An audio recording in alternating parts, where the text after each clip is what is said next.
Muy buenos días, buenas tardes, buenas noches, espero que estén de lo mejor. Vamos a seguir compartiendo un poquito más de conocimiento y sabiduría para cada uno de vosotros. Es necesario entender un poquito de todo lo que está sucediendo en el planeta entero. Recuerden que la verdad, una verdad de cada uno de vosotros, y la luz siempre gana.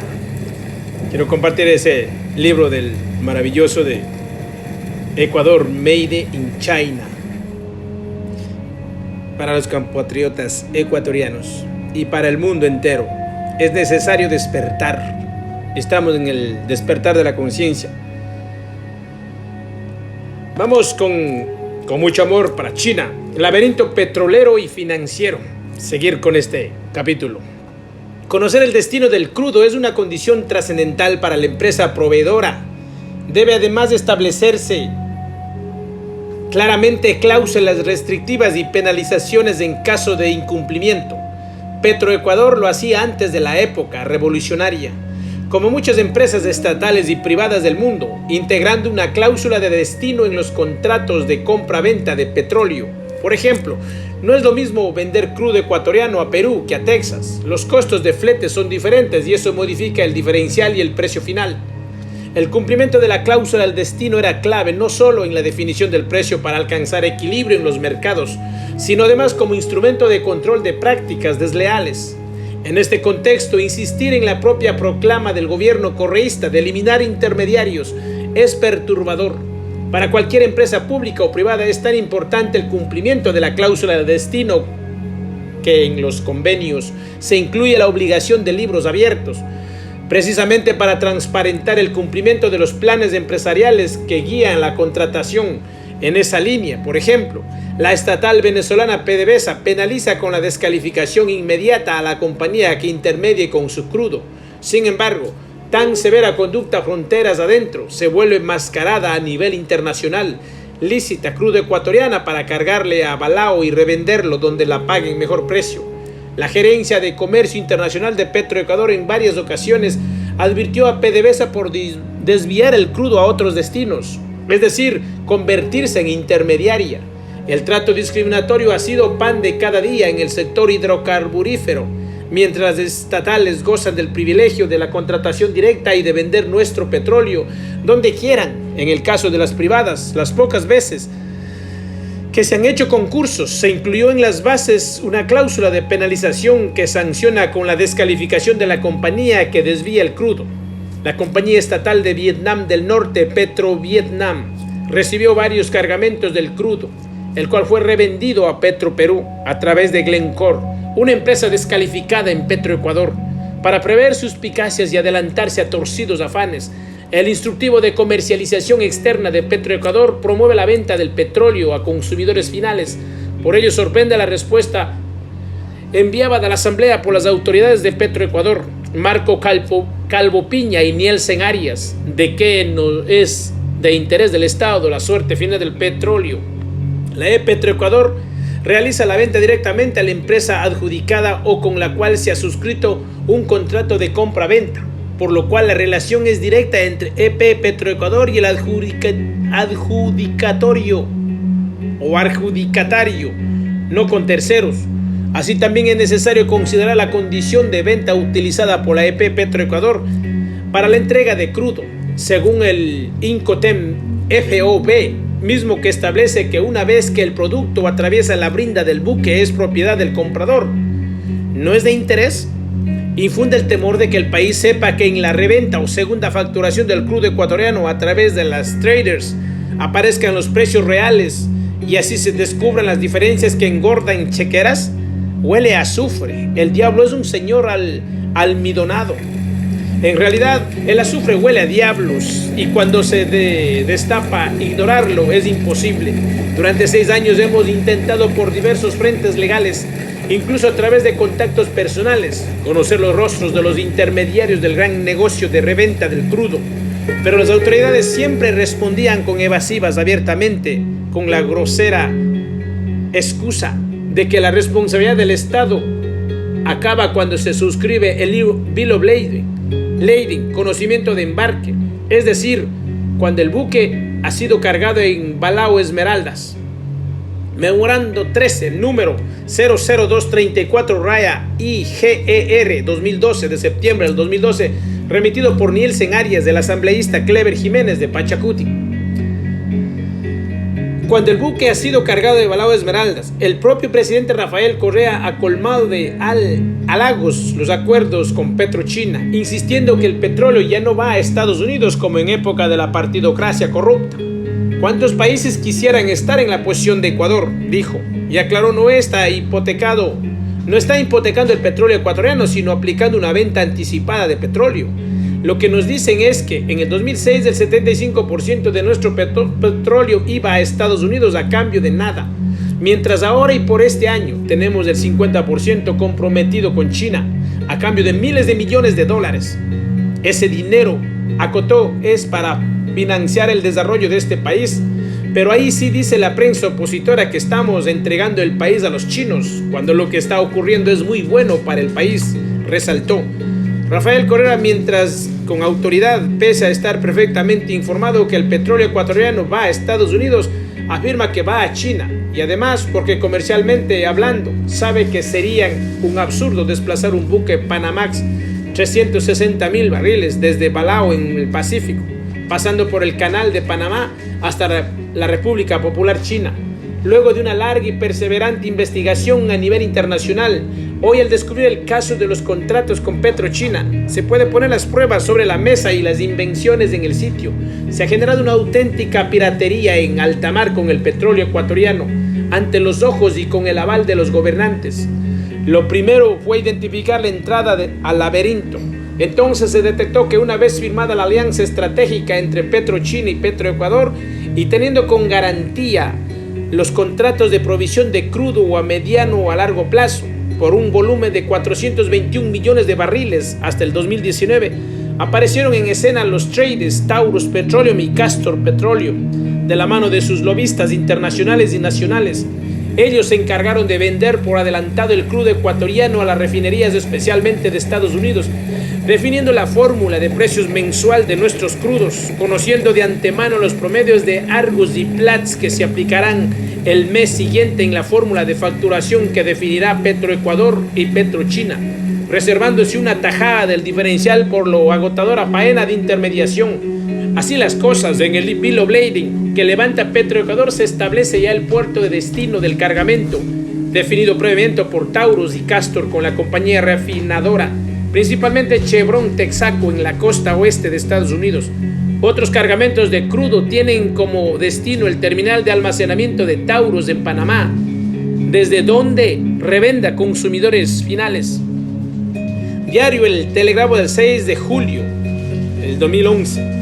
15. La terminal de Panamá, PTP, cuenta con un oleoducto de 131 kilómetros que une las provincias de Chiriquí y Bocas del Toro en la frontera con Costa Rica, para trasegar petróleo hacia el puerto de Rambala en Bocas del Toro, donde será cargado en supertanqueros destinados a puertos de la costa este de Estados Unidos.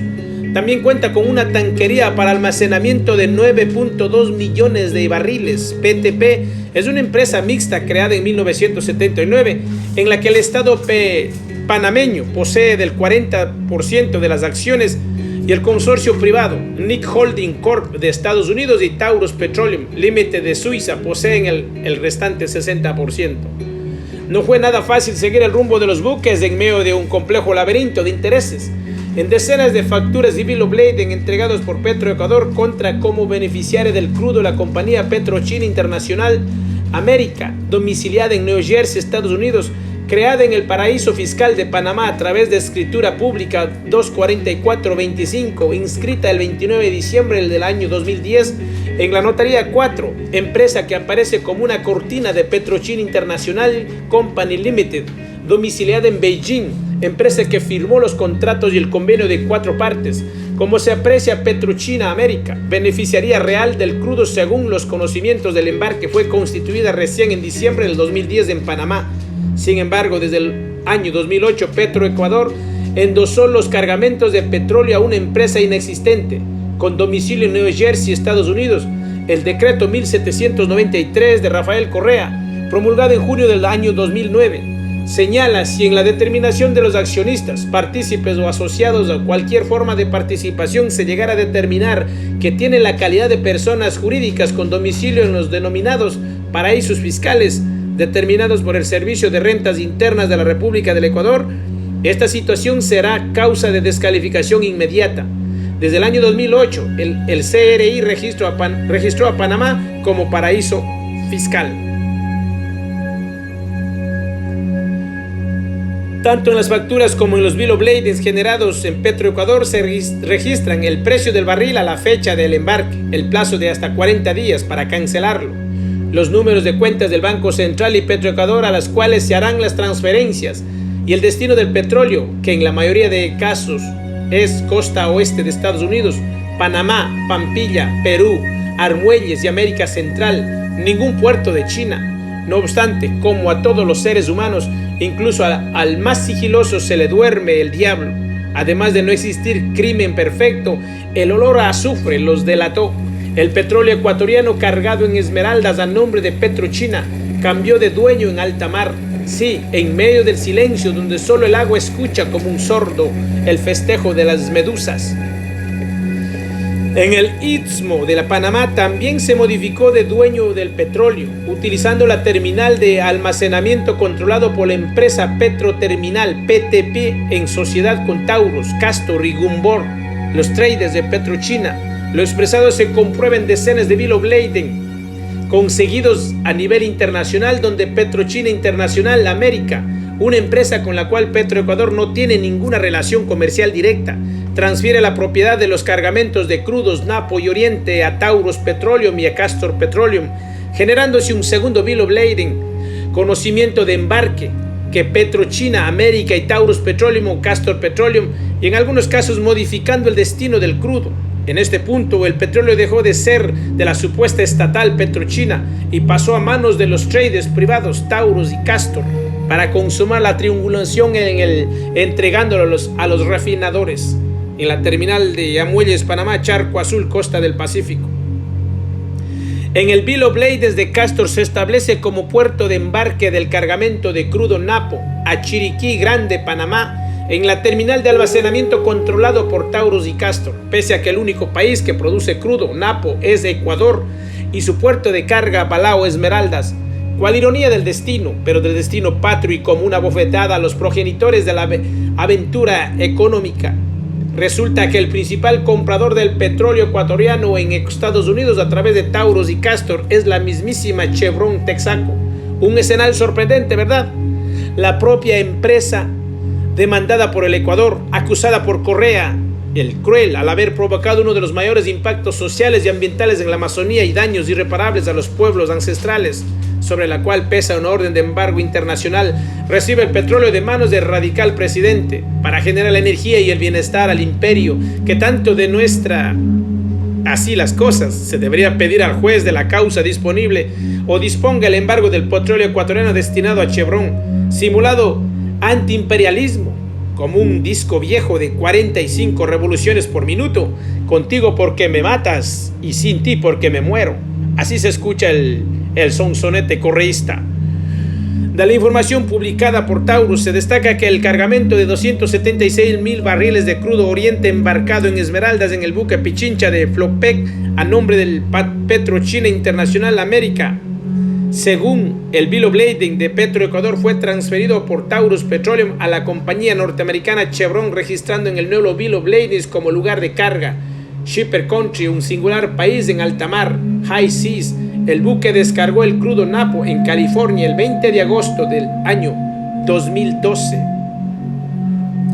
Compradores Chevron Productos, el enviador Taurus Petroleum Limited, bill of lading OSGS 05141200880A, el peso 389090000 KG, cantidad LBK, cargador Amarilis 009, el reporte del cargamento, el segundo K, consigne la dirección, la división del Chevron USA, a donde a 29 Rue de la Rotisserie en alta mar, productos Chevron de la compañía, a división de la Chevron USA, Este de Pichincha, de donde salió. La fecha 0820 del 2012. Descripción: Oriente Crude Oil 276000 BBLS. Buque tanque Pichincha Flopec. El contenido del reporte de Taurus Petroleum nos acerca a un puerto de posibles acciones delictivas y de incontenible cuestionamiento. Quiere decir que en alta mar se cambió la propiedad del petróleo, pero en cualquier barco, sino en el buque tanque Pichincha, perteneciente a la empresa offshore Pollux creada en Panamá, perteneciente a la empresa pública Flopec, de propiedad de Armada Ecuatoriana. La Fuerza Naval administró Petroecuador desde noviembre del año 2007 hasta marzo del 2011. Sus comandantes suscribieron los principales contratos de líneas de crédito y venta de petróleo con el Banco del Desarrollo de China, CBD, y PetroChina Internacional Compañía Limited, respectivamente. Ni Jack Sparrow pudo hacerlo mejor. Como queda revelado, PetroChina revende el crudo ecuatoriano especialmente en el mercado de Estados Unidos, aplicando un sistema de doble facturación. La primera factura con descuento la hace Petroecuador con PetroChina, mientras la segunda lo realiza Taurus o Castor Petroleum a nombre de PetroChina América con el consumidor final a precio del mercado. En el plano petrolero se produce un intercambio o swap. El petróleo ecuatoriano se revende y en compensación adquiere volúmenes de crudo de productores más cercanos, especialmente iraní, para las refinerías chinas. Y en el ámbito financiero se genera un mecanismo de circulación a través de varias cuentas y bancos domiciliarios en Estados Unidos, Panamá y otros países fiscales, laberinto en el cual el dinero, sin perder su identidad, se desvanece sin dejar rastro ni permite inútiles seguimientos. De acuerdo con la estructura de la transacción que integra el convenio de 4 partes, el Banco de Desarrollo de China, CDB, figura como el ente proveedor del crédito, aunque no se identifique el destino del dinero, dólares americanos, que ingresan al Ministerio de Finanzas de Ecuador a través del Banco Bladex de Panamá. Al menos en uno de los créditos asumió esa ruta en varias transferencias de $200 millones cada una. A cambio, Petroecuador entrega varios cargamentos mensuales de petróleo a PetroChina, los cuales son revendidos en Estados Unidos u otros mercados.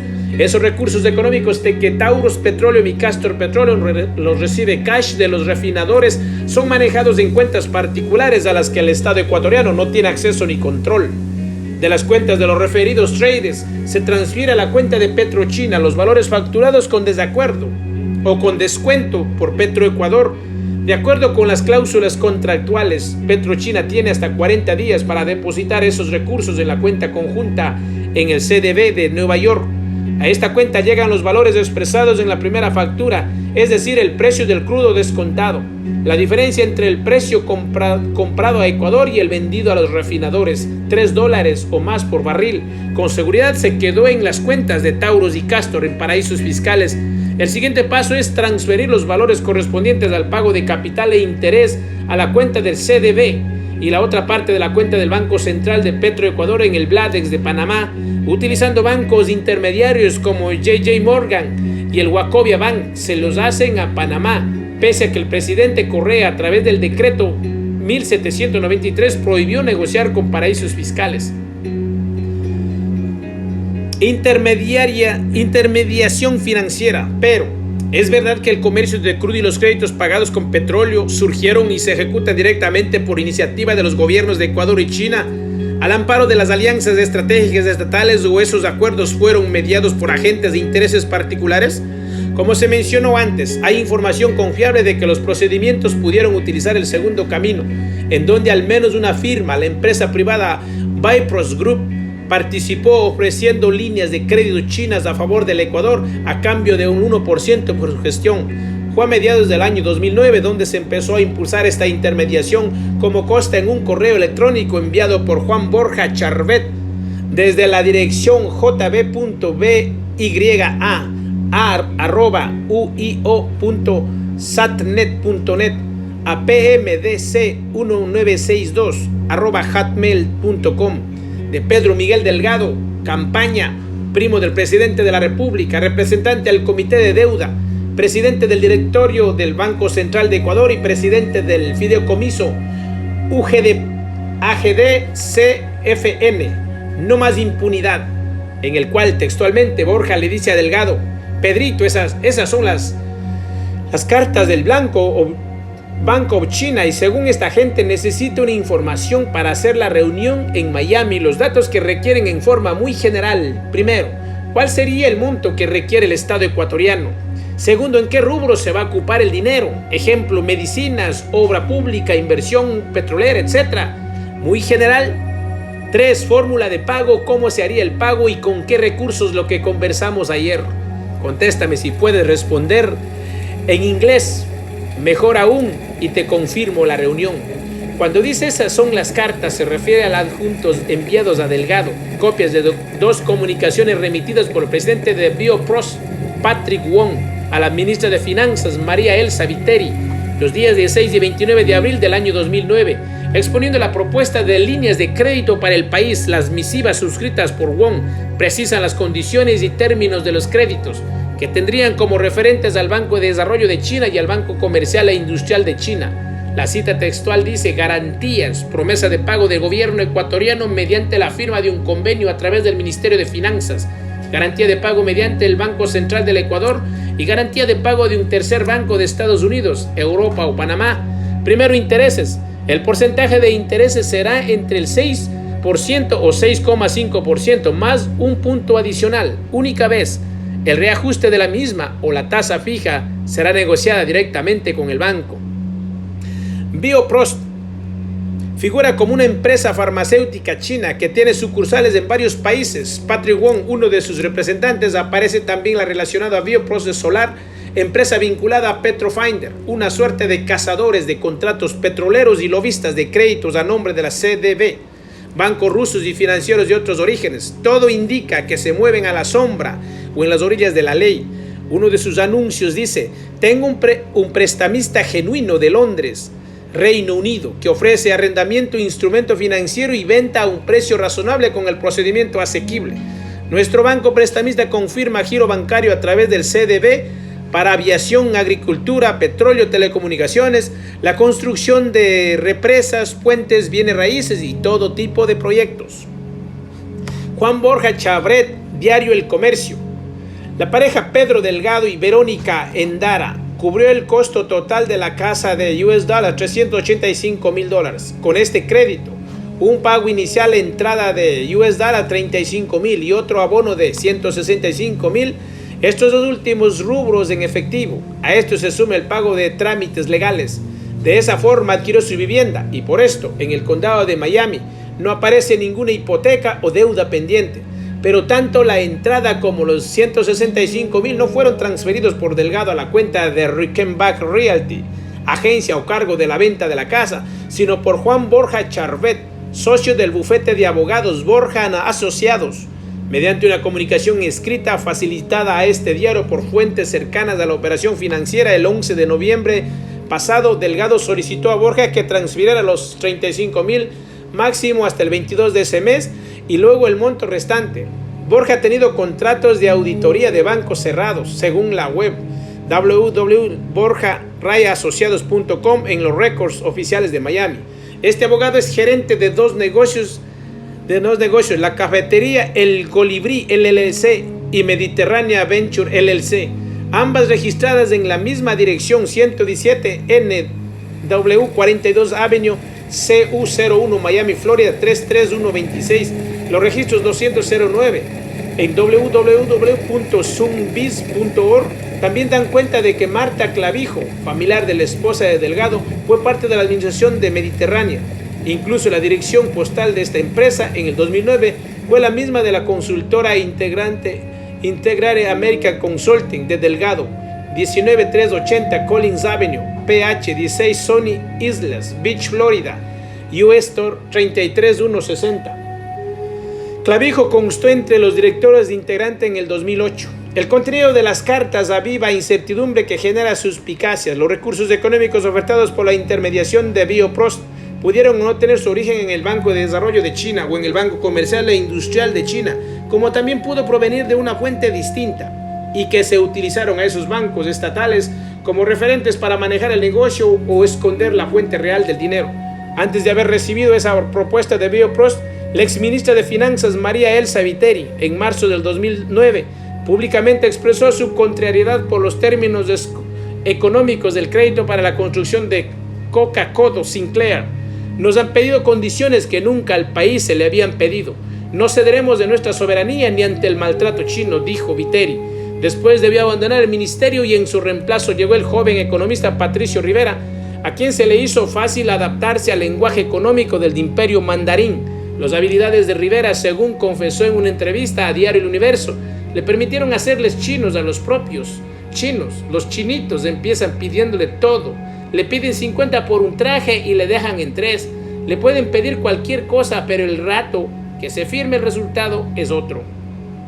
Apenas la actuación de Pedro Delgado, primo del presidente, toda vez que esa fecha, desde Miami, Florida, actuaba como delegado del primer mandatario y lo asesoraba sobre endeudamiento, manejo de las empresas incautadas y otros asuntos económicos. Abril 2019, al margen de los procedimientos de negociación directa que debió existir entre los dos gobiernos, Delgado caminó al filo de la ley hacia el callejón de lo ilícito, pretendiendo utilizar el poder para beneficio particular. Posteriormente, a través del decreto 913, Rafael Correa rubricó la relación de Pedro Delgado campaña con el tema de endeudamiento público, al designarlo delegado permanente del señor presidente de la República ante el Comité de Deuda y Financiamiento.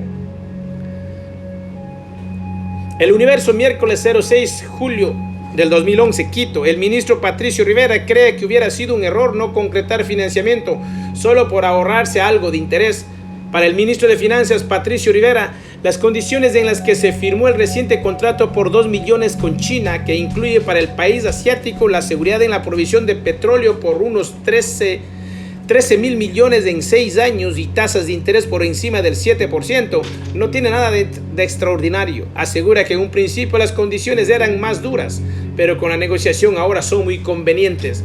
En China los chinitos empiezan pidiéndole todo, le piden 50 por un traje y le dejan en 3. Le pueden pedir cualquier cosa, pero el rato que se firma el resultado es otro. Dicen, son de broma. Si se consume la intermediación de Biopros, además de la participación de Borja y Delgado en la concesión de los créditos, es algo que la justicia debería determinar. Lo cierto es que el esquema de la oferta financiera de Biopros coincide casi en su totalidad con los términos de al menos 2 contratos de crédito de $1.000 millones cada uno, suscritos el primero a menos de 3 meses, en julio de 2009, y el otro en el año 2010, en el cual se sumó al interés con 1,07% por gestión de los 2 créditos, como consta en el reporte oficial del Ministerio de Finanzas. Esto significó que los intermediarios se fraguen solo en los 2 créditos alrededor de $22 millones de comisiones, una cifra nada despreciable por un crédito negociado a espaldas del país, carísimo, pagado con petróleo anticipado a precios descontados. Como ya se ha dicho, a PetroChina le encanta engullirse de regalos. La concesión de un plazo de 40 días posteriores al embarque para cancelar las facturas es prueba de ello. La suma de contratos suscritos en estas condiciones, así como varias modificaciones contractuales hasta diciembre del 2011, comprometían al Ecuador con PetroChina. 15 embarques mensuales de 360,000 barriles cada uno, que a un precio promedio de $80 significa haber entregado al broker chino y a los operadores de estas triangulaciones una caja mensual superior a $432 millones, sin que el Ecuador gane un centavo de intereses. Realmente un negocio monumental realizado con hoz y martillo chino, en el corazón del capitalismo, con el dinero de los ecuatorianos. Una auténtica cirugía financiera diseñada en la penumbra de los cócteles al chirrido de las copas de los nuevos zurdos ricos, embalsamados de poder. Doble bingo. Los perjuicios no solo se presentaron en premios y diferenciales, sino hasta la fecha de facturación. 2 cargamentos a favor de PetroChina bajo el mismo contrato 2011. Durante el mismo mes de octubre, facturó con una diferencia de $6,18 en contra del Petroecuador. El primer buque cargado el 1 de octubre del 2011 registró una diferencial de $10,26 cuando se debió registrar el diferencial establecido para octubre, que fue 16,44, violando lo establecido en el contrato y normativa de comercio internacional, según las cuales el precio de facturación para el mes se establece a partir del día del conocimiento del embarque. Si el buque Aztec acabó de cargar a las 9 de la mañana del 1 de octubre del 2011, el diferencial debió ser de 16,44. El perjuicio irrogado al país solo por el cargamento del buque Aztec de 329,687 barriles de crudo oriente fue de $2.037.000. Eureka. Desde el ángulo jurídico se nos fueron por la tangente contra todo recato. Se prendó el crudo nacional en operaciones de crédito público. El Ministerio de Finanzas del Ecuador y la Banca de Desarrollo de China, entidades del sector público que intervinieron en el negocio, refrendan lo dicho. Por ello, lo camuflaron con el nombre de preventas.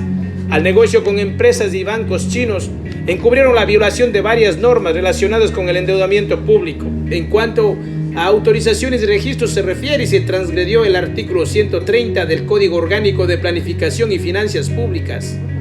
En esta dirección se afectó gravemente la capacidad financiera del EP Petroecuador y por ende su capacidad operacional y empresarial garantizada por la Constitución. Se permitió pagar directamente deuda externa pública con ingresos petroleros. Fueron deshonrados el artículo 315 de la Constitución, los artículos 3 y 39 de la Ley Orgánica de Empresas Públicas, así como el artículo 91 Código Orgánico de Planificación y Finanzas Públicas. Huelga decir que desde el primer cargamento de crudo ni uno solo fue a las refinerías de China. El petróleo ecuatoriano, 421 millones de barriles, fue y es objeto de una perversa cadena de intermediación que enriquece a grupos mafiosos y perjudica al país. Si consideramos diferencias de precios mínima de $3 por barril entre el precio del mercado y el facturado a PetroChina, le menguaron al país de recibir una cantidad de dólares que bien podía superar los 1.250 millones, conforme lo han podido verificar en decenas de facturas certificadas de embarque analizados y análisis comparativos de precios de los propios crudos, Napo y Oriente, y otros crudos en el mercado abierto.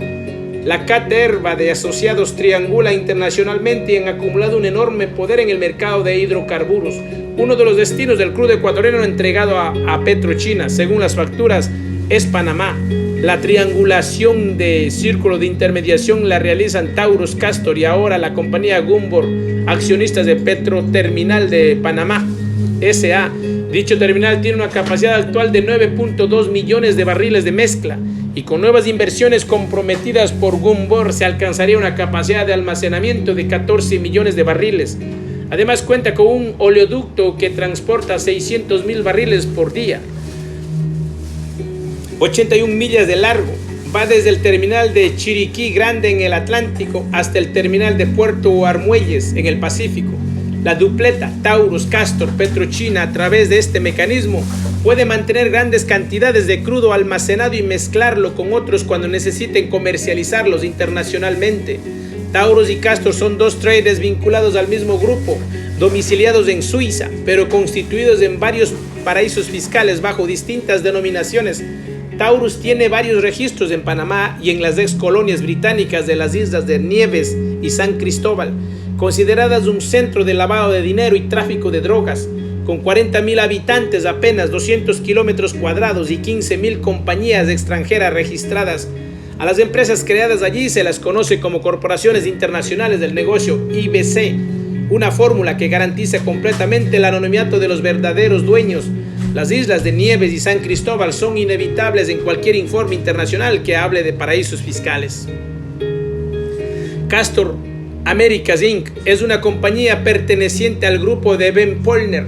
Fue creada el 4 de julio del año 2007 en Panamá a través de escritura número 16722, agente residente de Morgan & Morgan, y registra como dignatarios a William Sudhouse en calidad de presidente y Edward Polner, vicepresidente. El domicilio es Birmania.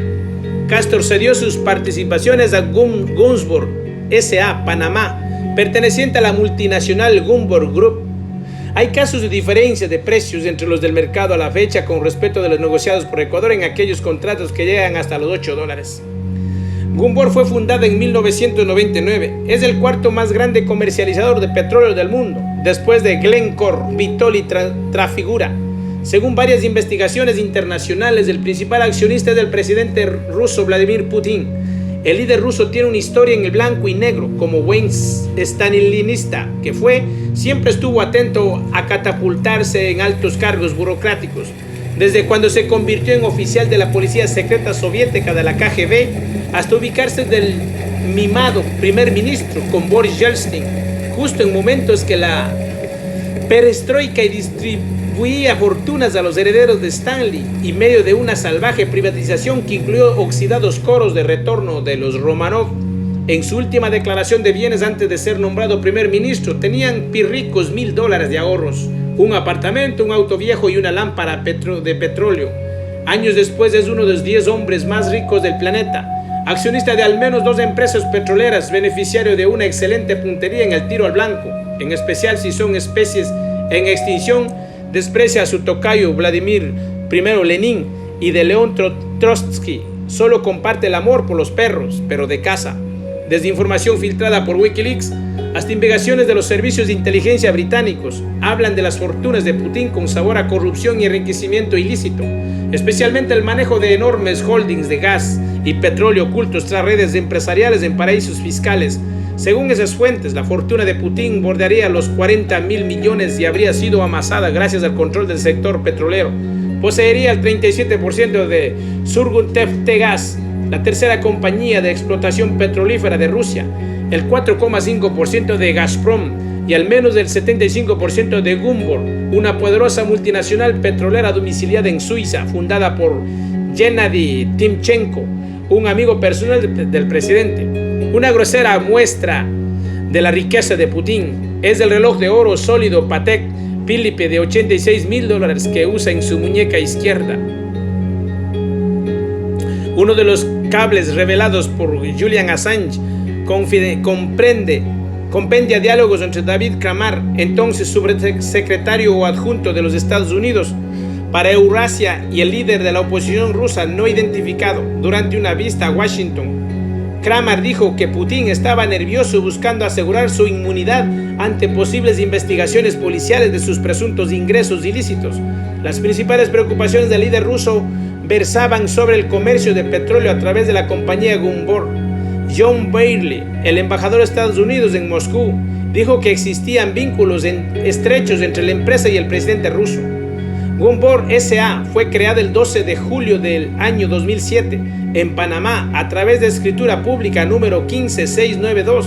Tiene como agente residente al mismo bufete de Castor Morgan y Morgan. El domicilio es de Egipto y registrado como directores Ben Polner, Edward Polner y como vicepresidente a Raymond Ray Kohut.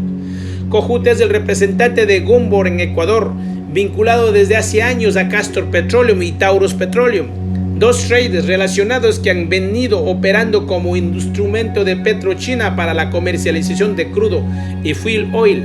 Kohut aparece relacionado también con Enrique Cadena en el comercio de crudo a través de los citados traders y otros personajes intermedios como Fernando Uribe, José Ordóñez, quienes manejan relaciones con funcionarios de comercio internacional de Petroecuador. La sombra de Dapelo. Justo al tiempo de la posesión del presidente panameño Ricardo Martinelli, en septiembre del 2009, se inscribió en el registro público de Panamá la empresa LNG Grupo Panamá, cuyos accionistas son los ecuatorianos José Dapelo Benítez, considerado como hijo por el expresidente social cristiano León Febres Cordero, y a quien Rafael Correa lo tildó de gángster el año 2008, por el manejo de contratos dolosos entre Petroecuador y la empresa Ecuavital. Además figuran Rodolfo Barniol Cerega, empresario camaronero, expresidente de Petroecuador y exministro del gobierno de Gustavo Noboa, Bejarano el 2000-2003 y Bernardo Arrosemena. 3 meses después de constituida la sociedad, en enero del 2010, el Consejo del Gabinete de Martinelli autorizó al Ministerio de Economía y Finanzas ejecutar de manera directa un contrato de arrendamiento con opción de compra de 48 hectáreas en el sector de Telfer, en Colón, por 40 años para desarrollar un proyecto de almacenamiento criogénico y comercialización de gas. El proyecto además incluye la construcción de una planta térmica de 250 MW. La obra avanza en medio de serios cuestionamientos de corrupción por parte de sectores de oposición al gobierno de Martinelli, por beneficiar directamente a la empresa de José Dapelo. Dapelo es cuñado de Mario Elgarresta, asesor de la campaña de Martinelli y consultor político allegado al ministro de la Presidencia, Demetrio Papadimitriou. Esta relación habría determinado el favoritismo contractual. En esa misma dirección, la empresa de Dapelo y Barniol suscribió un acuerdo con la multinacional Gunvor para implementar una estrategia de importación de gas natural licuado al país centroamericano. Gunvor prestará asesoría en las diversas opciones de diseño y operaciones de la terminal que el grupo contempla desarrollar, construir, controlar y operar en la entrada atlántica del Canal de Panamá. La obra incluye un central de generación térmica de ciclo combinado a gas natural, tanquería de almacenamiento criogénico en tierra con capacidad para 175.000 metros cúbicos, 3 unidades de regasificación de 150.000 Nm3 hora cada una y un muelle para recibir buques cargueros. El proyecto está configurado para permitir las ampliaciones que demanda el crecimiento del mercado de gas y energía de Panamá, al igual que las exportaciones regionales del producto, los despachos navieros y otros requerimientos en el tiempo por su ubicación estratégica para completar el crudo de intereses en conflicto asociado a la LNG Group y Gunvor, la compañía Clean Energy, que se especializará en la distribución y generación de electricidad. Tiene como accionistas y suscriptores a 2 sobrinas del presidente Martinelli, Villanueva y Virce Martinelli. Su facturación crudo venezolano. Hasta el primer semestre del año 2012, Venezuela aseguró la provisión de 640.000 barriles diarios de crudo a China, de los cuales 260.000 van directamente a pagar créditos cercanos a los $40.000 millones. En el tema de precios, varias fuentes internacionales especializadas confirman que el país llanero es uno de los que más barato vende. Si se compara con el precio entregado por PDVSA con los ofertados en el mercado abierto de otras naciones, un comparativo de precios permitió establecer que durante los primeros 6 meses del 2012, los precios del crudo venezolano entregado a empresas chinas expresaron un promedio de 99,67 US$, una cifra que está al 7,14% por debajo de la cotización promedio de la cesta venezolana, que en el mismo periodo fue el $107,34 por barril. Durante el mismo periodo, Arabia Saudita, el principal exportador de petrolero de China, reporta un precio de facturación de $109,72. En segundo lugar aparece Angola, con un precio de venta de $115 por barril. Irán figura como el tercer suplidor, con $108 por barril. Rusia ocupa la cuarta posición con suministros enviados a razón de $112,63. Y en el quinto lugar está Omán, con una tarifa que promedia de $117,40 por barril.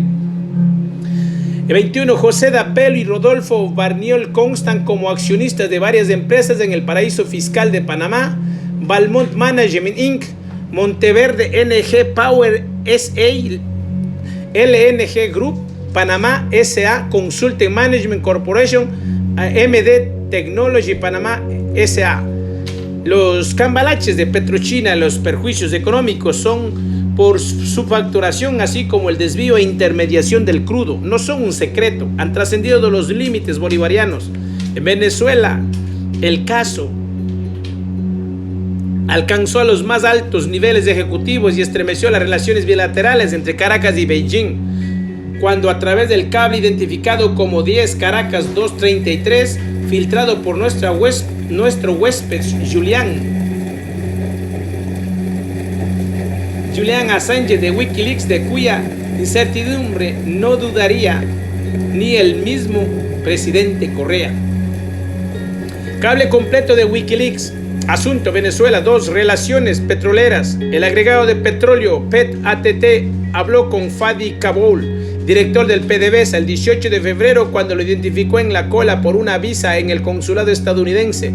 Kaboul dijo que su hermano George Kaboul, presidente del PDVSA Marina, una empresa subsidiaria en PDVSA, había estado preocupado luego de haber extendido una invitación al agregado de petróleo para visitar su oficina y había contactado a su hermano para averiguar si estaba en problemas. Fadi Kaboul le dio al agregado de petróleo que su puerta siempre estaría abierta y que él maneja la relación petrolera con Estados Unidos y que debemos reunirnos. Kaboul luego le preguntó al agregado de petróleo si recordaba la invitación verbal del vicepresidente ejecutivo de PDVSA, Eulogio del Pino, al agregado del petróleo durante el Congreso Mundial de Petróleo Pesado en noviembre del 2009. cuando le dijo llamará a su oficina para agregar una reunión. Cabol también dijo que entendía que el embajador de Venezuela ante Estados Unidos, Bernardo Álvarez, debería sostener una conversación con el embajador de Estados Unidos en Venezuela sobre el memorándum de entendimiento sobre la cooperación en energía de Estados Unidos, Venezuela, que se encuentra vencido. 3. Cabol dijo que viajaría a Washington durante la semana del 1 de marzo para participar en las reuniones privadas del Consejo de Energía, incluyendo una mesa redonda de energía del hemisferio occidental.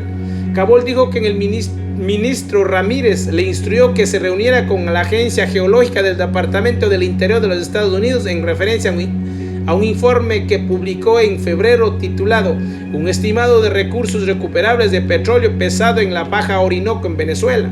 El informe técnico esencialmente duplicó la cantidad estimada del petróleo pesado recuperable en la Baja Orinoco de Venezuela. Cabol dijo que él tenía una reunión agendada con el autor principal del informe, Christopher Schenck, y que estaba principalmente interesado en discutir la decisión de esa agencia de utilizar un factor recuperable del 40% del informe. Cabol agregó que PDVSA está enviando una delegación técnica para visitar el campo de producción Bakersfield de Chevron para mejor entender cómo Chevron ha obtenido una tasa de recuperación del 70%. 4. Producción petrolera. Cabol dijo que la entrega de la documentación sobre la exportación de petróleo del Ministerio de Petróleo a la empresa británica de Authority Inspectorate había arreglado el asunto sobre los niveles de producción de PDVSA. Él expresó que cualquier otra fuente secundaria que no revise hacia arriba los estimados de producción de crudo venezolano estaría actuando con motivos políticos y negando reconocer la transparencia que el gobierno de la República Bolivariana de Venezuela ha traído al asunto. Él dijo que el consumo doméstico está solo en 540,000 barriles diarios. 5. PDVSA sobre China y Rusia. Cabol señaló que las negociaciones con CNPC para formar una compañía de producción petrolera mixta en el bloque 4 de Junín de la baja de crudo pesado al Orinoco estaban estancados y podían estar en peligro, pero que las negociaciones con el consorcio ruso para un proyecto en Junín 6 estaban progresando. Señaló que el GRBB está extremadamente molesto con las compañías chinas debido a la discrepancia entre las estadísticas de importación de petróleo de China que sugieren que la RPC está aprovechándose de las compras de petróleo venezolano y desviando el crudo a mercados terceros y ganando un margen considerable entre el precio que las compañías chinas pagan al GRBB y el precio que reciben por el mismo envío. Cabol confió que petroleros habían sido desviados a los Estados Unidos, África y otras partes de Asia. Más aún, PDVSA había analizado sus ventas de crudo a China y determinaron que China solo había pagado al $5 el barril de crudo en un par de acuerdos. 6. Chevron y Carabobo. Cabol dijo que según un estudio interno del PDVSA, Petroboscan, una empresa mixta de PDVSA, Chevron es la empresa mixta petrolera con mayor ganancias en Venezuela. Señaló que Chevron fue la gran ganadora en la ronda de licitaciones en Carabobo y en el presidente de Chevron para África y América Latina, Ali Moshiri. Es estupendo. Cabol espera que Chevron y PDVSA van a finalizar un acuerdo para otra empresa mixta para la fecha del 24 de marzo, anunciado por el presidente Chávez. 107 consejeros petroleros. Cabol mencionó que Carlos Figueredo, el consejero petrolero en la Embajada de Venezuela en Washington, había regresado a Caracas para asumir un cargo como jefe de planificación en el nuevo Ministerio para la Energía Eléctrica. Figueredo tiene una relación cercana a largo plazo con el ministro de Energía Eléctrica y antiguo presidente de PDVSA, Ali Rodríguez. Cabol dijo que él está buscando quién lo podría reemplazar. 8. Comentario: Cabol ha comparado ser un interlocutor confiable durante los últimos meses sobre asuntos básicos, respondiendo de manera privada a mensajes telefónicos y correos electrónicos. No ha demostrado una capacidad para participar honestamente en las conversaciones de fondo. Las ofertas de reuniones con funcionarios de la embajada, mientras el gobierno de la República Bolivariana de Venezuela desestima la respuesta oficial del gobierno de Estados Unidos sobre las solicitudes de diálogo en asuntos sustantivos de energía con el embajador, son falsas. Fin del comentario. El entonces embajador norteamericano Patrick Doody presentó un resumen de la conversación mantenida el 18 de febrero del año 2010 entre el agregado de petróleos en la Embajada de Estados Unidos en Venezuela, con el entonces director de planificación de la petrolera estatal PDVSA, Fadi Kabul. Al momento de su conversación con la Embajada de Estados Unidos en Caracas, Kabul era uno de los 3 funcionarios de PDVSA con mayor conocimiento sobre el funcionamiento de los acuerdos con China. El cable de la Embajada expresa 5. PDVSA sobre China y Rusia. Kabul señaló que las negociaciones con CNPC, China National Petroleum Corporation, para formar una compañía de producción petrolera mixta con el bloque 4 de Junín de la faja de crudo pesado del Orinoco, estaban estancados y podrían estar en peligro, pero que las negociaciones con el consorcio ruso para un proyecto en Junín 6 estaban progresando. Señaló que el GRBB, Gobierno de la República Bolivariana de Venezuela, está extremadamente molesto con las compañías chinas debido a la discrepancia entre las estadísticas de importancia del petróleo de China que sugieren que la RPC, República Popular China, está aprovechándose de las compras de petróleo venezolano y desviando el crudo a mercados terceros y ganando un margen considerable entre el precio que las compañías chinas pagan al GRBB y el precio que reciben por el mismo envío. Kabul confió que petróleos habrían sido desviados de Estados Unidos y África y otras partes de Asia. Más aún, PDVSA había analizado sus ventas de crudo a China. Determinaron que China solo había pagado $5 del barril de crudo en un par de acuerdos. Oil Main, Made in China. Se dice que el amor, la gripe y el dinero son cosas que no se pueden disimular. A Enrique Cadena Marín le es indiferente, más bien la ostenta dentro del mundo de los negocios. Es considerado un zar o un jeque petrolero. No tiene nada de artista, pero vive como luminaria del cine en San Borondón, Miami, Nueva Jersey, Nueva York y Londres, purificada en el derroche, deshojando cheques a millares surgir. Para conocer con precisión al personaje, ubiquémonos en el tramo final de la larga noche del neoliberal. Fue en los gobiernos de Lucio Gutiérrez y Alfredo Palacios cuando se ensambló otro de los casos de corrupción más crasos y repugnantes, en el cual aparecen intocables figuras políticas que han modelado en las pasarelas de Carondelet en los últimos gobiernos partidocráticos y que hoy son baluartes de la revolución del siglo XXI. Se trata de figuras involucradas en el manejo fraudulento de la empresa estatal de telecomunicaciones Telexa, Allegro, fantoches a cargo de compañías de papel creadas en paraísos fiscales para burlar controles y firmar contratos a la carta. Con $220 millones en pérdidas, quebró Telexa.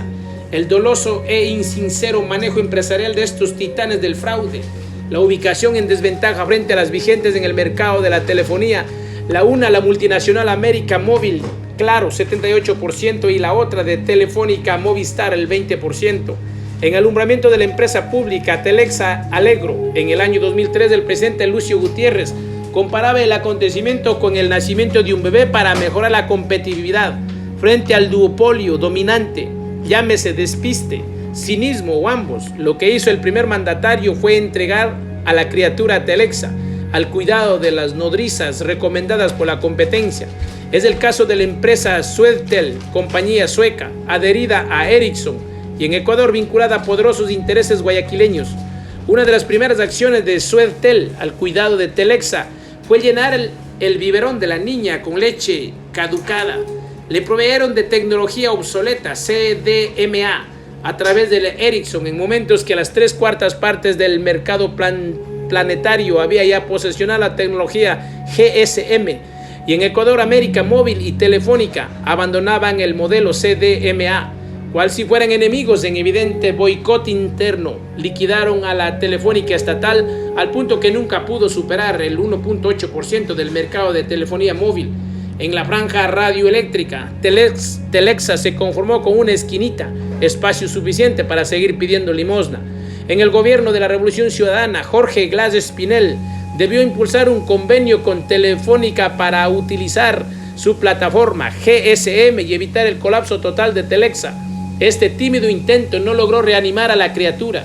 En ese momento, el propio Glass prefirió enterrarla en vida, fusionando la Corporación Nacional de Telecomunicaciones CNT con saldos de Pacifictel y Andinatel, dos estatales regionales de telefonía fija. Así se consumó la inclinación revolucionaria de eliminar todo rastro de corrupción, desaparecer el cuerpo del delito, incendiar el registro civil para ocultar un nombre. Luego de 3 años de derrochar ineficiencia y corrupción y un año después del hundimiento de Lucio Gutiérrez, el gobierno de Alfredo Palacio cambió de nana. De la sueca Swedtel Ericsson pasó a la fantoche italiana Via Advisor Viadvi, los cuales ofrecieron salvar a la criatura ofreciéndole a los mismos grupos de poder económico de Guayaquil. Ni bien se instalaron a Mercer, la cuna de los negocios, los ecuatorianos italianizados continuaron con la fiesta contractual. El primer bocado fue la compra de 100.000 teléfonos o terminales fijas para Pacifictel Telexa, una empresa creada días antes, abril 2006, sin registro en la Secretaría Nacional de Telecomunicaciones, que respondía al nombre Tecnomóvil. Recibió un contrato por 15,6 millones. Tecnomóvil, empresa fantasma, adquirió los teléfonos de la firma china Asia Wireless Solution, de propiedad de World Communication System de Panamá, la cual también es dueña de Via Advisor Ecuador, a cargo de las operaciones de Telexa, una autocompra en la que aparece vinculado Enrique Cadena Marín, personaje consentido de la Revolución Ciudadana. Lucifer vestido de frac. No se perdió este baile, con la contratación del Filippo Antonio, googleándole. El 27 de abril del 2006 comenzó el baile. Él recomendó a Telexa contratar con Tecnomóvil y se dieron cuenta que no existía contrato alguno para el uso de las redes de Telexa Allegro. Entonces los teléfonos adquiridos no podían operar. 21. El ministro de Telecomunicaciones Jaime Guerrero trabajó para Swedtel el año 2005. Posteriormente fue asesor de Pacifictel el año 2003 en el gobierno de Gutiérrez. Estuvo al frente del Consejo Nacional de Radio y Televisión Conartel. En el gobierno de Correa fue miembro del director de Telexa. Solo 23 días después de iniciado el proceso de compra de equipos, Paolo Baldoni, representante de Telexa, suscribió un contrato con Pacifictel para uso de facilidades de red, con todo el caché de Superman. Primero se pusieron el pantalón y luego los calzoncillos. Con menos de 6 teléfonos de los que negoció Tecnomóvil con Pacifictel, se podía cubrir el patrimonio con el que 8 meses antes de iniciar operaciones se constituyó esta empresa, evidencia que se registró en Pacifictel. Una investigación realizada por los periodistas Mónica Almeida y Javier Reyes del diario El Universo en el año 2007 y luego confirmada por la Contraloría del Estado, permitió descubrir las relaciones que existen entre los regentes privados de la Telefónica Estatal, Telecomunicaciones Móviles del Ecuador, Telexa, la firma Val Viadvi y un grupo de empresarios guayaquileños. Operaban en secreto y con prácticas impugnables para beneficiarse de los millonarios contratos de Telexa, en detrimento del Estado. Entre estos empresarios figuraba Enrique Cadena Marín, más conocido como el Oil Man de la Revolución Ciudadana, agnado y cognado de varios traders projectors, Taurus, en especial de Petrochina. La Contraloría emitió 4 informes, pero ni una sola persona fue sindicada en la Fiscalía, pese a que Jorge Glass Espinel, quien a la fecha de las investigaciones era presidente del Fondo de Solidaridad, anunció colosales sanciones a los responsables vinculados a los gobiernos de Lucio Gutiérrez y Alfredo Palacios. Los periodistas evidenciaron que la contratación de Viadvi como administradora de Telexa fue una estafa y perjudicaba al Estado. Desde su creación en el año 2003, con aportes de las estatales Andinatel y Pacifictel, el gobierno entregó la administración de Telexa a Swedtel.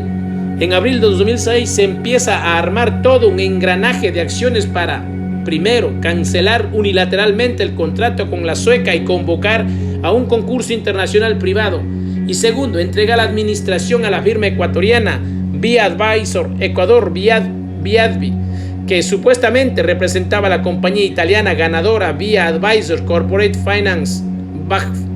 De las investigaciones de Almeida y Reyes se desprende que los empresarios actuaron con la rapidez de una chicharra. Viadvi fue creada en Guayaquil por 2 testaferros el mismo día que el directorio de Telexa rescindió el contrato con Swedtel. Tenía un capital pagado de 200 y podía dedicarse a 42 actividades. Solo cuando BACF gana el contrato, Viadvi inscribe su RUC con actividades de telecomunicación. Los testaferros nombran a un italiano representante de BACF como gerente y luego venden sus acciones a una empresa panameña, con lo que se pierde el rastro de los accionistas. Desaparecieron las chicharras. El directorio de Telexa no analizó a profundidad las ofertas para la operación de la empresa pública. No se exigió balances financieros a la ganadora BACF. No se aseguró que tuviera un acuerdo con Italia Telecom, su principal carta de presentación.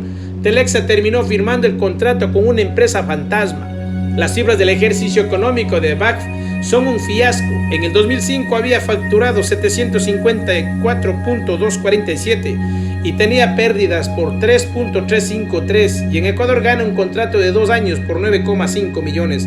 El contrato Telexa-Viadvi tenía errores de forma y de fondo, pero tenía padrinos.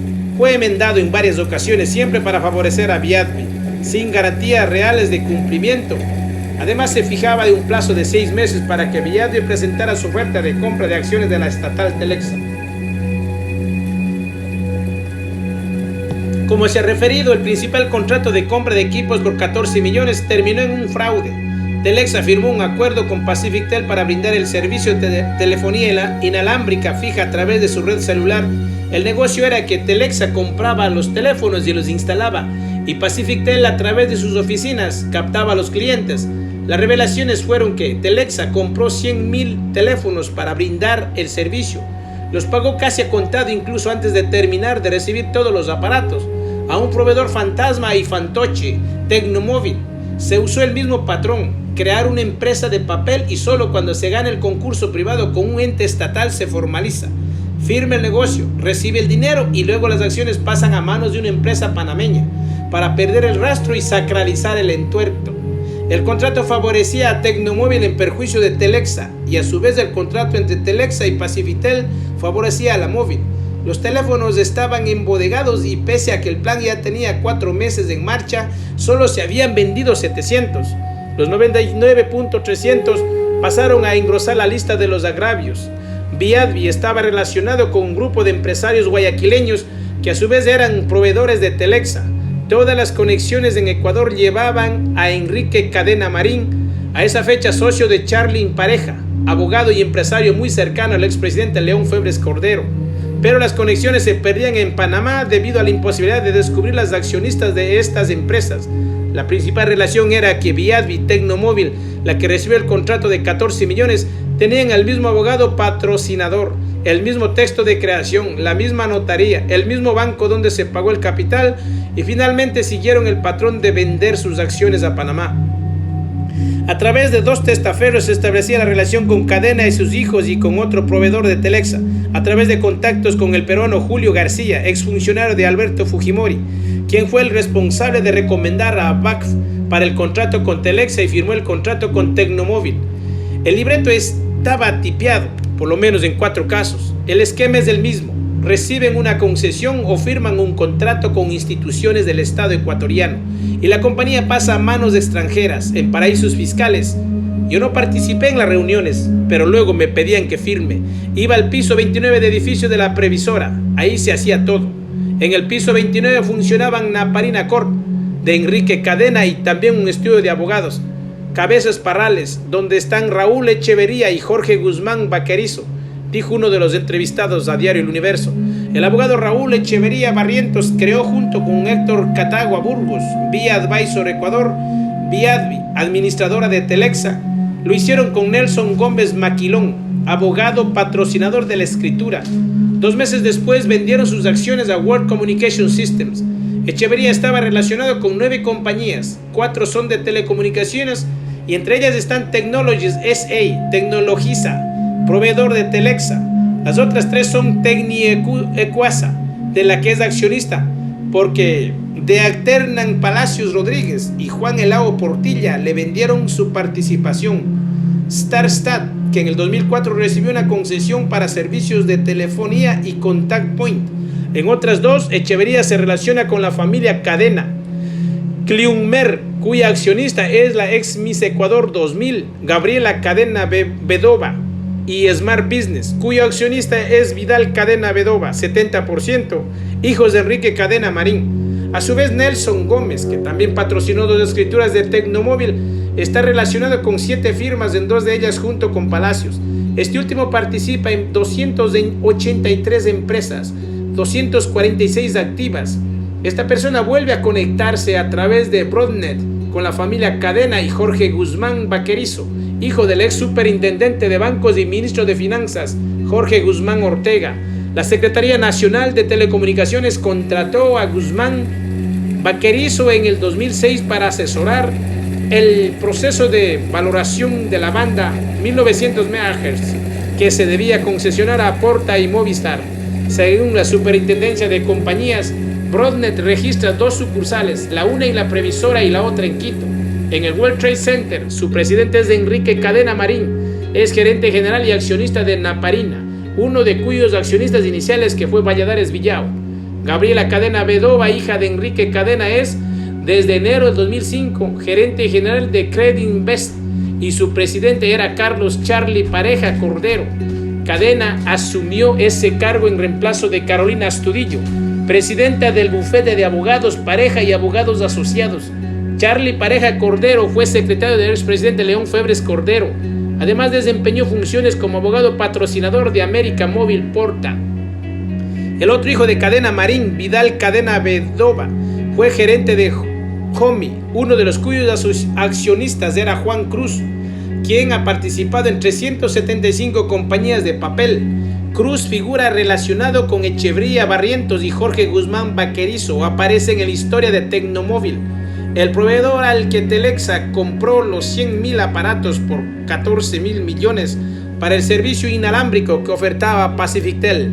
Jaque mate. Las relaciones de Cadena Marín con personajes ahora enrolados al correísmo datan de tiempo atrás y están atados también por lazos de sangre y generosidad, en especial las que mantiene con Camilo Samán, ex gobernador del Guayas y actual presidente de la SFN, y su cónyuge Adriana Marín Rodríguez, relacionada con la empresa Comesa, que tenía una deuda impaga de $135.000 con Filambanco. Hasta pocos días antes de la posesión de Rafael Correa, enero de 2007, fue entonces cuando la mano altruista de la empresa Naparina, manejada por la cadena, otorgó el dinero para cubrir el pasivo de los Samán Marín. El pago se hizo con un cheque de Decorplan y certificados de depósito a nombre de Gilbert Jara García, Naparina Corp, cedidos a Comesa por 35.273,43. Decorplan se dedica a la venta de equipos de comunicación. Su presidenta es Marcia Montalvo León, ex comisaria de Guayas en la gobernación del Camilo Samán y asesora de Juan Carlos Casinelli, vicepresidente de la Asamblea Nacional por el Movimiento País.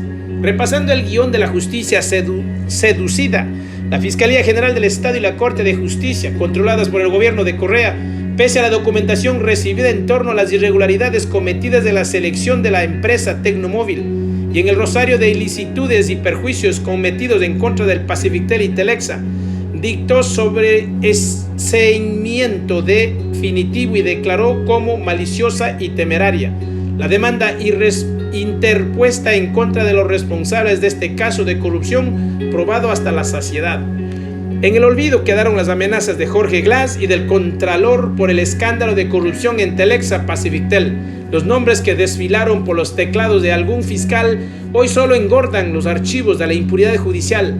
Las mismas empresas y los mismos actores siguen haciendo negocios.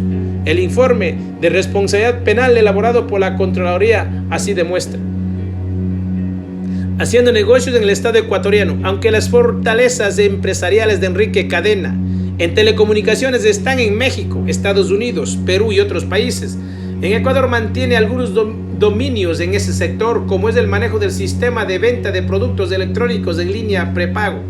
Ponle más a través de la firma Broadnet, que cubre con un abanico de opciones de productos en los segmentos de tiempo aire celular, telefonía fija e internet con todas las compañías operadoras registradas en el país.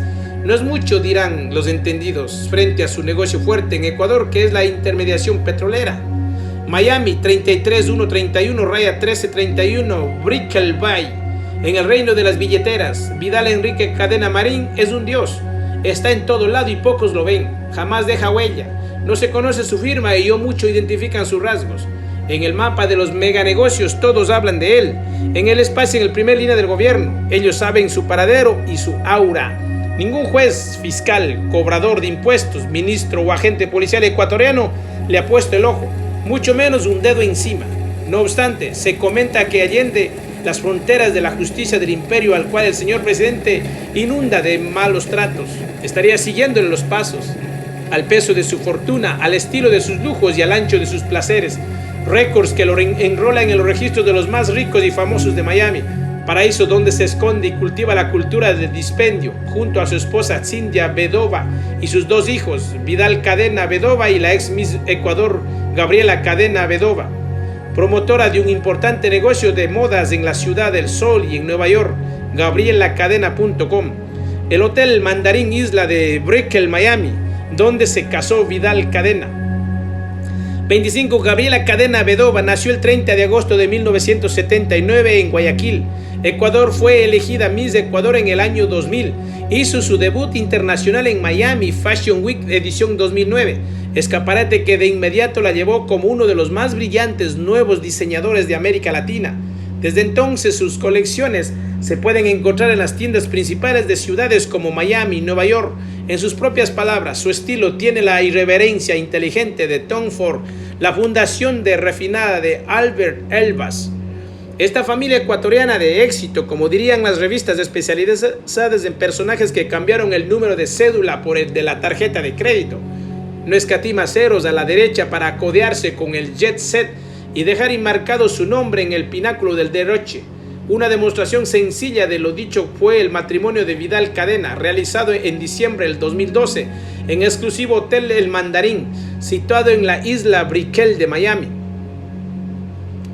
Quien se aproxima a sus dominios se demorará en cerrar la boca al repasar la línea de sus exclusiones de autos de colección solo vistos por los latinos en películas de James Bond: Porsche, Panamera, Maserati, Bentley, Mini Cooper, autodeportivos, convertibles, faltan dedos para contarlos. Cuenta con botes para momentos de estrés y para practicar deportes acuáticos. Son Mastercraft, de esos parecidos a las persecuciones en la clásica serie en la que siempre perdíamos, Hawaii 5, Raya 0. Y cuando se trata de dar rienda suelta a los placeres offshore y shortless también, están listos 3 modernos yates. Con seguridad en sus travesías relatarán historias de sudor y sacrificio. Muchos destacados miembros del Círculo Pelucón de San Borondón. Entre descorchés de vino rosado, langosta en veda, canciones de la remozada trova cubana y para el cierre de jornada no faltarán reggaetón.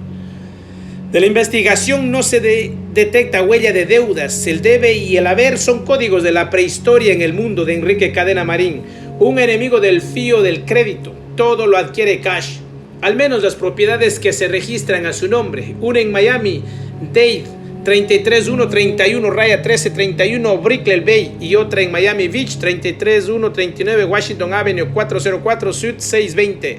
Uno de los modelos exclusivos de autos que registra Enrique Cadena.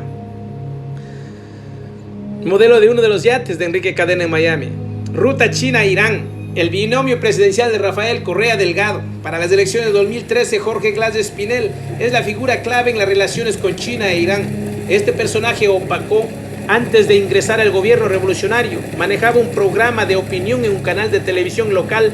De ahí saltó a dirigir el Fondo de Solidaridad, una entidad responsable de todas las empresas del sector eléctrico y telecomunicaciones. Acompañó la renegociación de los contratos con Telefónica de España y América Móvil de Carlos Slim, a las que se entregó la banda de 1900 MHz sin licitación.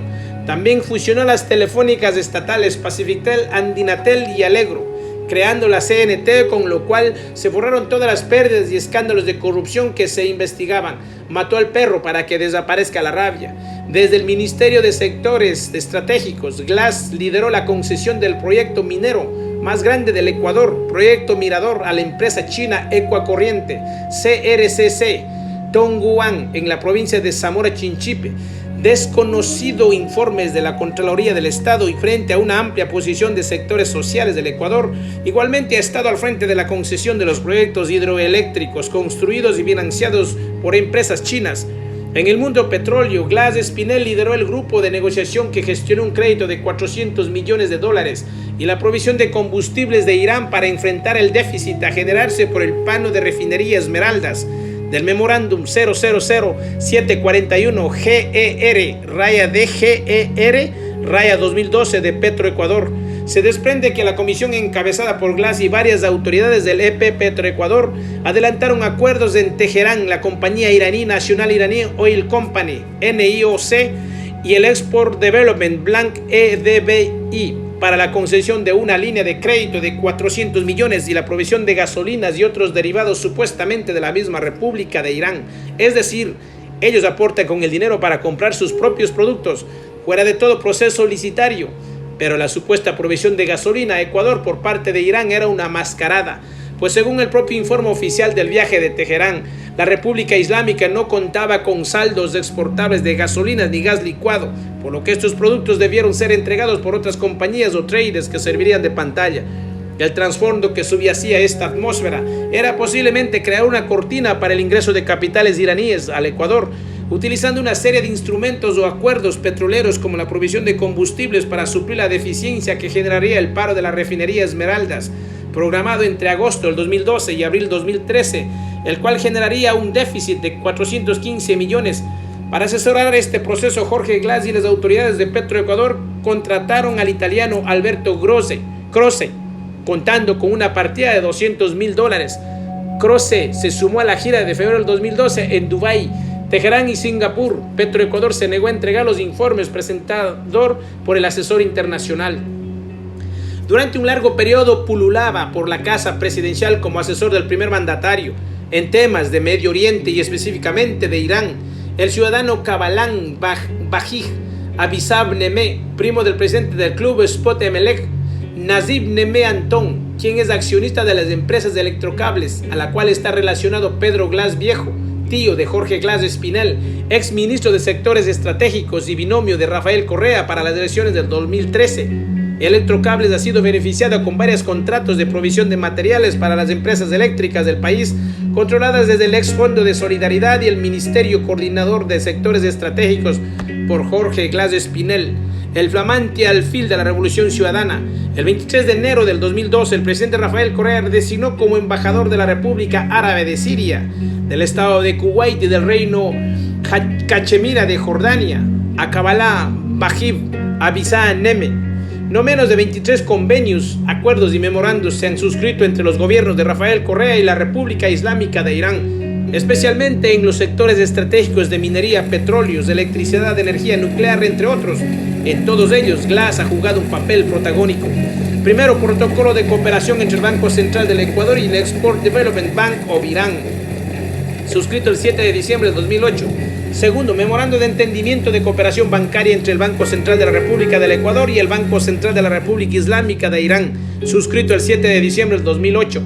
Memorándum de entendimiento de colaboración comercial entre la Corporación para la Promoción de Exportaciones e Inversiones de la República del Ecuador y Organización para Promoción del Comercio de Irán, suscrito el 7 de diciembre del 2008. Proyecto para evitar el doble imposición, intercambiar información relacionada con los impuestos sobre la renta y sobre el patrimonio. 5. Memorando de entendimiento en el ámbito de la agricultura entre la República Islámica de Irán y la República del Ecuador, suscrito el 9 de agosto del 2008. 6. Memorando de entendimiento sobre cooperación pesquera entre la República del Ecuador y la República Islámica de Irán, suscrito el 9 de agosto del 2008. 7. Memorando de entendimiento sobre cooperación industrial y minera entre el Ministerio de Agricultura y Pesca de la República del Ecuador y el Ministerio de la Industria y Minas de la República Islámica de Irán, suscrito el 7 de diciembre del 2008. 8. Memorando de entendimiento sobre la construcción de una fábrica de cemento en Ecuador entre el Ministerio de Relaciones Exteriores, Comercio e Integración del Ecuador y el Ministerio de Industrias y Minas de la República Islámica de Irán, suscrito el 7 de diciembre del 2008.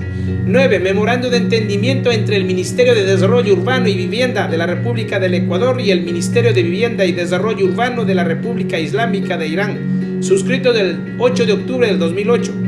10. Memorando de entendimiento para la elaboración de un estudio de una línea de navegación marítima entre el Ministerio de Relaciones Exteriores, Comercio e Integración de la República del Ecuador y el Ministerio del Comercio de la República Islámica de Irán, suscrito el 17 de diciembre del 2008. 11. Convenio de transporte mercante marítimo. 12. Memorando de entendimiento sobre cooperación educativa, investigativa y tecnológica entre la Secretaría Nacional de Ciencia y Tecnología de la República del Ecuador y el Ministerio de Ciencias, Investigaciones y Tecnología de la República Islámica de Irán, suscrito el 8 de octubre del 2008. 13. Memorando de entendimiento sobre medicamentos entre el Ministerio de Relaciones Exteriores, Comercio e Integración del Ecuador y el Ministerio de Salud de la República Islámica de Irán. Memorándum 14. Memorando de entendimiento entre el Ministerio de Electricidad y Energía Renovable de la República del Ecuador y el Ministerio de Energía de la República Islámica de Irán, suscrito el 8 de octubre del 2008. 16. Memorándum de entendimiento del Ministerio de Energía de la República Islámica de Irán y Ministerio de Minas y Petróleo de la República del Ecuador, suscrito el 7 de diciembre del 2008. 17. Memorándum de entendimiento entre el Ministerio de Minas y Petróleos de la República del Ecuador y el Ministerio de Industrias y Minería de la República Islámica de Irán en el sector geológico minero, suscrito el 7 de diciembre del 2008. 18. Memorándum de entendimiento entre el Ministerio de Minas y Petróleos de la República del Ecuador y el Ministerio de Petróleos de la República Islámica de Irán, suscrito el 7 de diciembre del 2008. 19. Memorándum de entendimiento entre el Ministerio de Electricidad y Energía Renovable de la República del Ecuador y Ministerio de Energía de Irán, suscrito el 7 de diciembre del 2008.